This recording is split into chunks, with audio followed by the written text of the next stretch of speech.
position in Europe at the start of the Cold War had its roots deeply embedded in the Second World War. And during the first half of the 20th century, many countries underwent a dramatic growth of industry, which enabled them to produce large navies, air forces, and also allowed the mechanisation of their armies.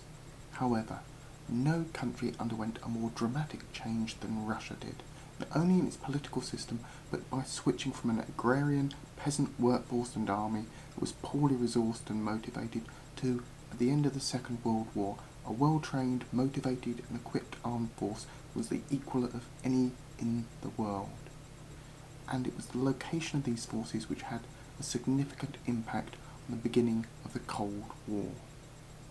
Many individuals, from Winston Churchill to General Patton, argued for a strong, organised opposition to the USSR and continuing presence in Eastern Europe. But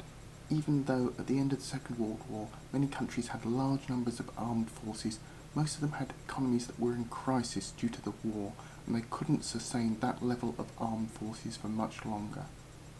Out of the Western economies, only that of the USA was actually in an unfit state, and the populace was not generally prepared to get involved in further conflicts in Europe at this time.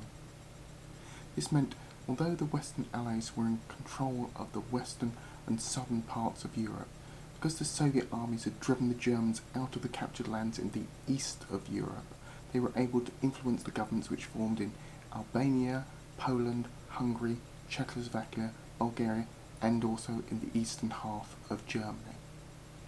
Now, of these, the populations of Poland and eastern Germany would normally have been able to resist the Soviet pressure to form their governments. Eastern Germany, of course, by the end of the war was no longer capable of resisting anything, but Poland might have been, had it not been for something which is known as the Warsaw Uprising. Now, late in 1944, as the Soviet troops fought the Axis in Poland, getting close to the edge of the capital city of Warsaw, Polish resistance forces rose up against the occupiers, believing that they would shortly be supported by the Soviet forces nearby. However, though they did get some support from Allied aircraft, the Soviet forces paused outside of Warsaw, and as a result, thousands of resistance fighters and over 100,000 civilians were killed as a result, and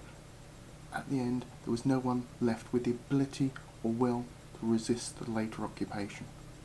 The Eastern European countries at the end of the Second World War then had puppet or communist governments installed by their liberators, and these countries, along with the Soviet Union, went on to form the Warsaw Pact, a military alliance of countries in opposition to NATO. However, how enthusiastic or effective these non-Soviet members of the alliance might be if it came to open conflict was a source of debate. The Western Allies, there was now a major problem: how to secure Europe from possible invasion from the communist forces without needing the continual deployment of vast numbers of American troops, with a population back home reluctant to support both financially and socially in Europe.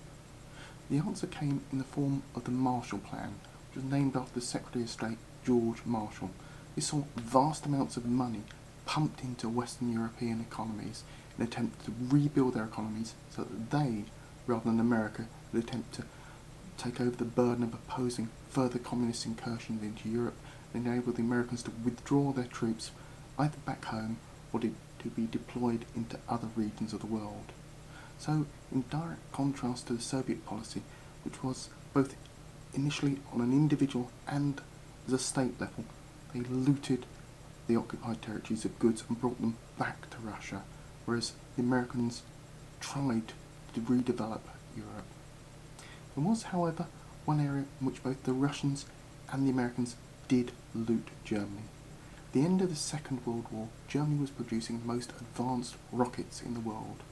from rocket-powered planes to massive rockets capable of crossing continents. At the end of the war, both the Americans and the Russians were seeking the scientists behind these rockets to assist them with their own rocket projects. And most of these scientists, when they could, attempted to make it to the American lines rather than the Russian lines. And the number and quality of these scientists would have a significant impact